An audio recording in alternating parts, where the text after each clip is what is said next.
At the time of the recording of this conversation, May the 11th, 2022, it has been 2 years and 2 months to the day since the World Health Organization declared COVID-19 a pandemic. A health pandemic that ripped through our lives.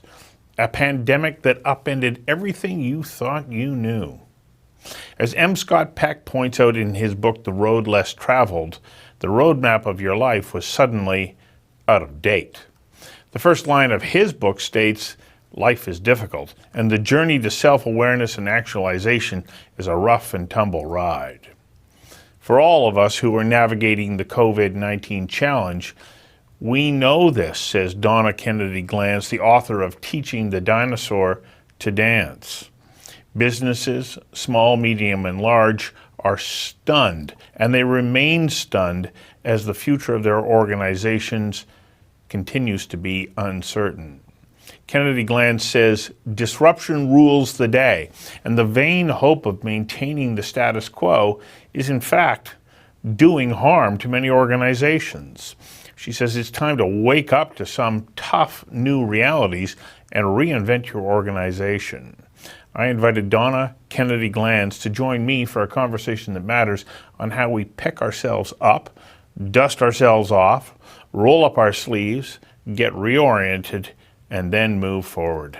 Donna, welcome. Thanks for having me. I'm really grateful to be here. Interesting book. What was it about the way in which COVID-19 disrupted our lives that made you say, okay, we need a guidebook or a set of ideas, insights, principles that can move us beyond this and make sure that we're equipped for a continuing uncertain future? What I kept hearing, Stuart, was everybody was turtling. They were hiding. They were protecting themselves from all the things that were coming at them. And it wasn't just COVID. After a while, it was, and now we've got inflation, we've got a war in Ukraine, we've got supply chains that have been totally upended. We've got different generations expecting different things. We've got polarized conversations. We've got Black Lives Matter fairness expectations. And if you're sitting in an organization, whether it's for profit or nonprofit or government, and you've got all these things coming at you and you're just kind of, oh my goodness, like stop the world, let me get off. And I saw so many people doing that and so many organizations just turtling that I realized people have to move on. You have to move through this. COVID was awful. It was a shock for sure. And you get to do that for a little while. But if you're going to keep running an organization and fulfilling its purpose, you better keep moving. You know, I remember when, of course, it hit, and I was thinking, oh my gosh, if this is like 2008, my business is done. Like, I'm a small business. And I got ready to shutter the doors. Oddly enough, COVID-19 created new opportunities for us because we were open to them. But the rate of change, now that COVID-19 is changing, I have no idea what that future holds for us. So how, me as a small organization and others in large organizations, how do we start to be able to determine what a baseline might be and then start to move forward? It's a great question, and it's very practical. Part of this is aspirational. It's aspiring to something. You want to be better as an organization, and part of it is just practical coping and getting through. So what I suggest in the book is that people think about all the asteroids that are coming their way. So you can't just look up at all those asteroids and all those issues coming at you and say, oh my goodness, I've got to look after all this stuff right now, and I've got to be expert on cybersecurity and fill in the blank.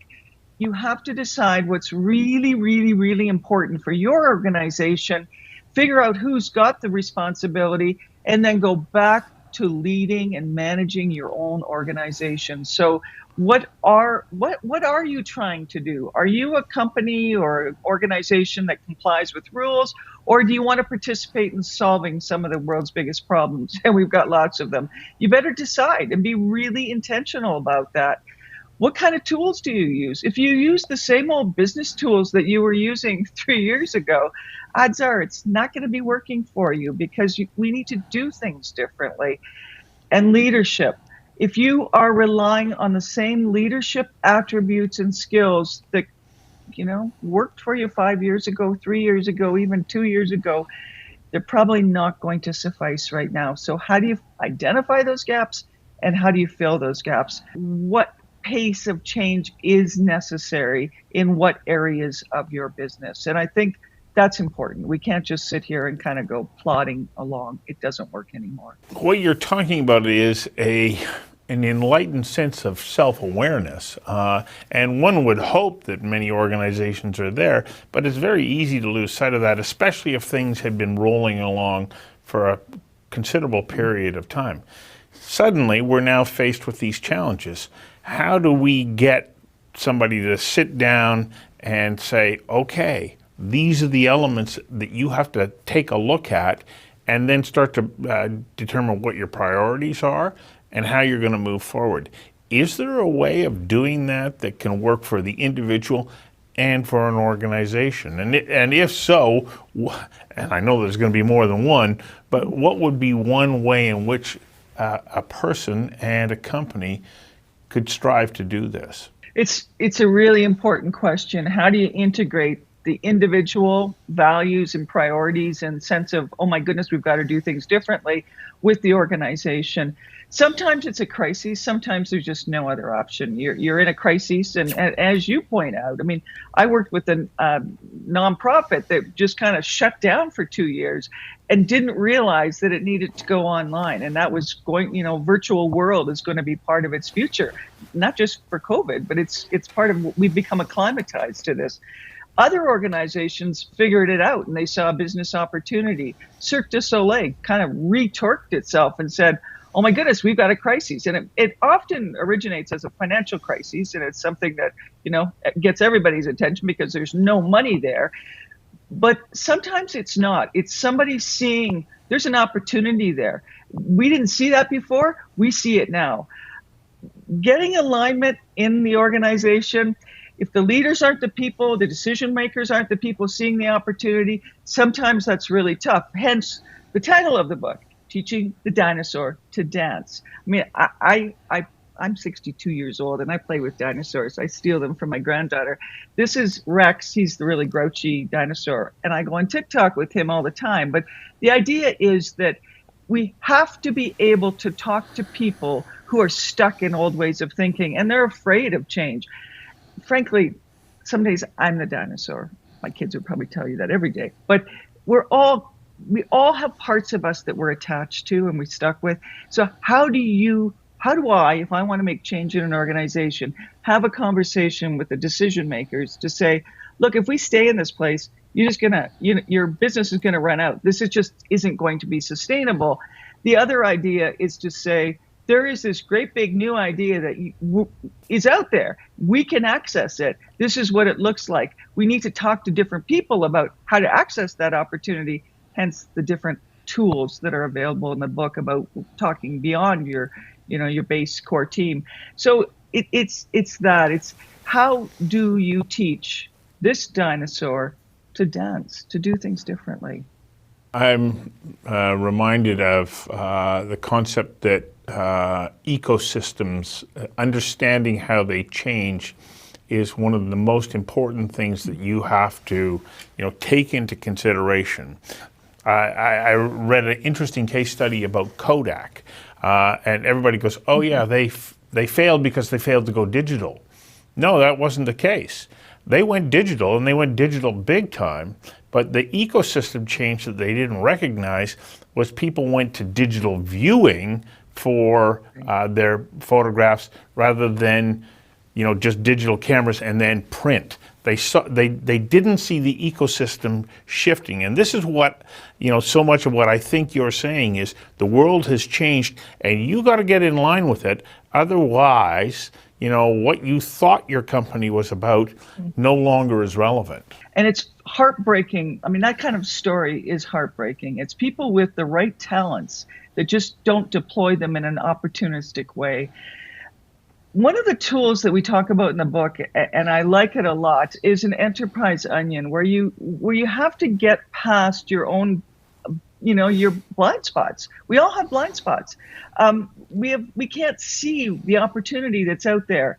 So we have this tool where we say to people, go to your internal team. Of course, you've got to build trust there and you've got to have the resources, but go test your ideas, not just with the like-minded, but with people who are open-minded, who may not necessarily agree with you, and also people who are going to be critical, and sometimes even people who are cynical. And if you're really going to test and make sure that you're not stuck in, get stuck in polarization, you're going to have to really understand how other people perceive what you're doing now and what you could be doing. Now, give you an example. The Calgary Zoo is an amazing zoo. Some people on that leadership team said having a great zoo isn't enough. We're in a world that's changing. People care about conservation. They care about it a lot, and we should be leading that charge.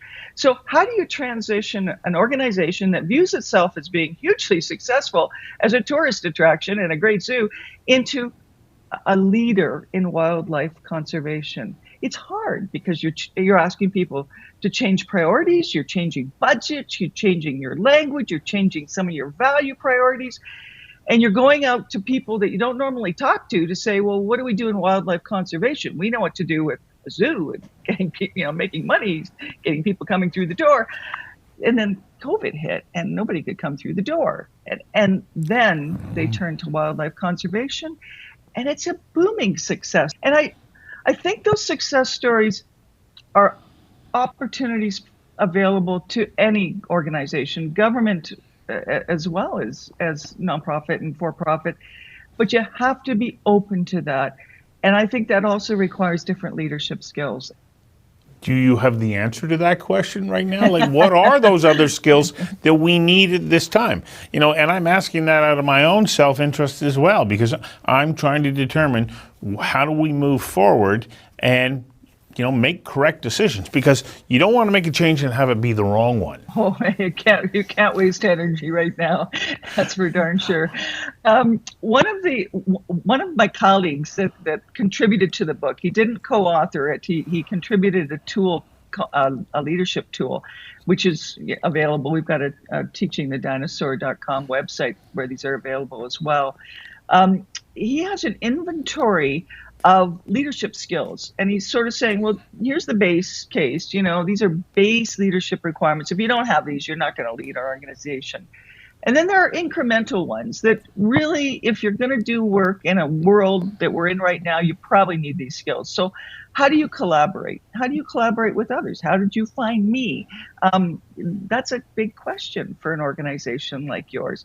If you're just talking to the same people all the time and you've got a very closed system, you're not going to get new ideas. So what does collaboration actually look like?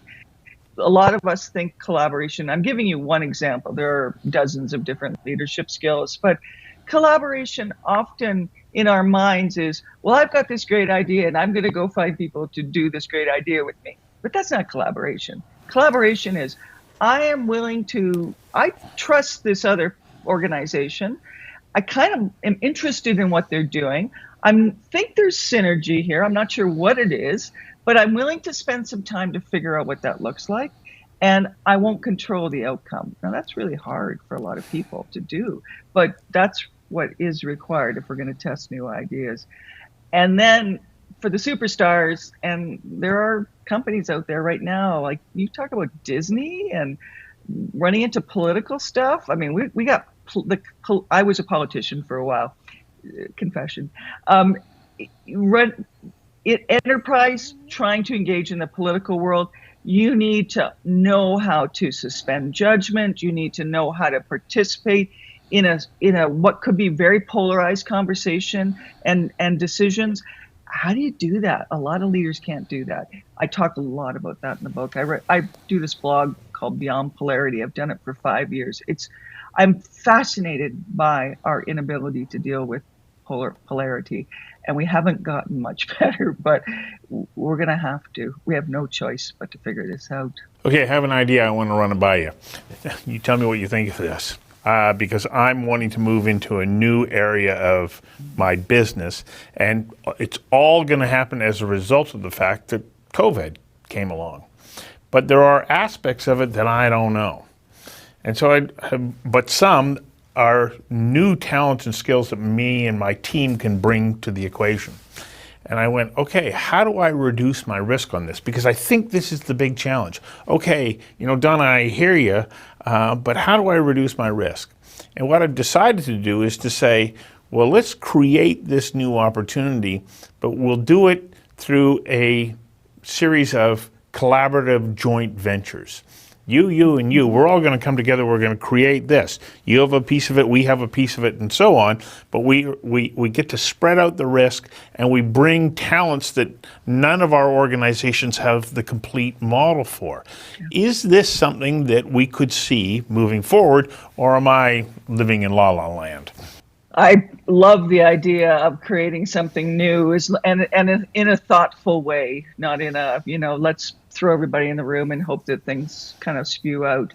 I think having intentionality and being deliberate about it, having timelines, having resource commitments, it also means you have to take something else off the plate. And that's another thing in this book is, what do you not need to do anymore? And you really have to have some discipline around that, because otherwise you're just adding incremental, and you can't just keep doing incremental.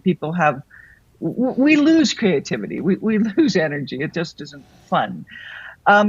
Decision making around that, how do you govern that process, is a really, really big deal. I find decision making, I'm a lawyer by training, so, and I think that's why I went into politics, because I was always intrigued by who is making that decision for me. That was always a great curiosity to me, but I think it's something we don't handle very well inside an organization.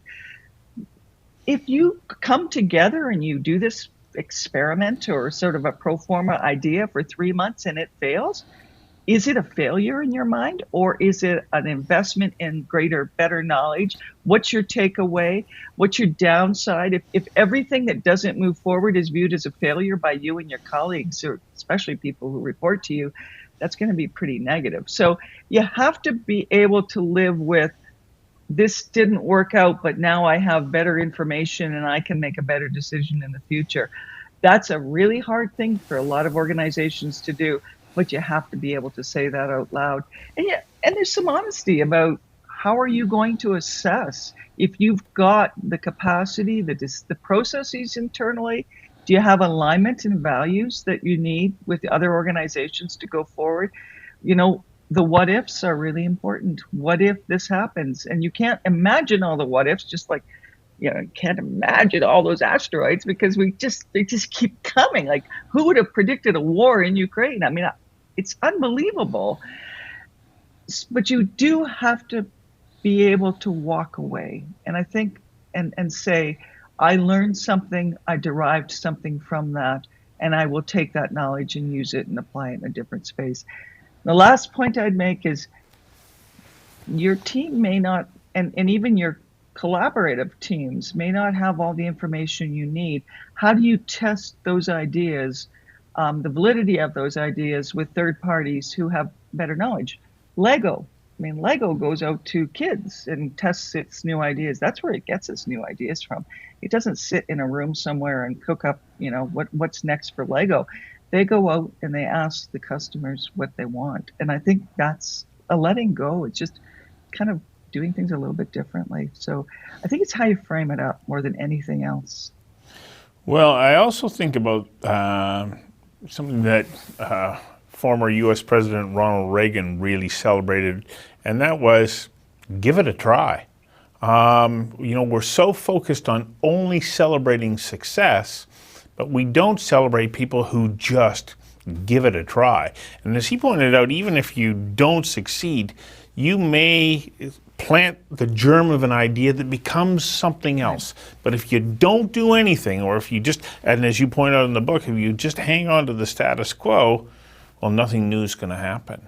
I believe you're actually harming yourself if you just sustain the status quo. And I know that's a hard thing for some people to hear. I grew up on a multi-generational family farm, where you would think that you would, what place, family farm, you just do things the same way, year after decade after generation, don't you? No, not at all. I mean, I talk a lot about that in the book, because it's so important. My parents had to adapt, and I, oftentimes we don't like to make those changes. We're forced to make them, but not being afraid of them, I think, is actually really, really important, and seeing them as an opportunity. COVID shocked us all, and anything that was, I think it wasn't just COVID, but it was anything that was vulnerable or weak got really, really exposed and accelerated and accentuated during COVID. So if you had a wart, it became, gigantic during COVID. And we're now living with the aftermath of that. So it's harder. I also, and I read about this too, we're not all Elon Musk. I did things as a corporate executive that I think were stupid in retrospect. I went out on too many limbs at times, doing things that our company, I don't think they should have been doing those things. They were just, we were trying to fix social problems in the country of Yemen, for example, or Nigeria. Some of them were okay, but some of them were way beyond the bounds of what a company realistically should have been trying to do. And I'll say that out loud. I mean, I made lots of mistakes, but I learned a lot doing that. And I think just experimenting for the sake of experimenting isn't really a good use of resources. And there are people like that. Elon Musk, again, is kind of like superstar, and he does amazing things, but I think he's quite unusual. He's an anomaly. We need to get some balance in that. So how do you have secure things that you do, that you're comfortable with, that you're solid, and give yourself the space to also do something that's far more creative? I like the analogy that you used with regards to farming.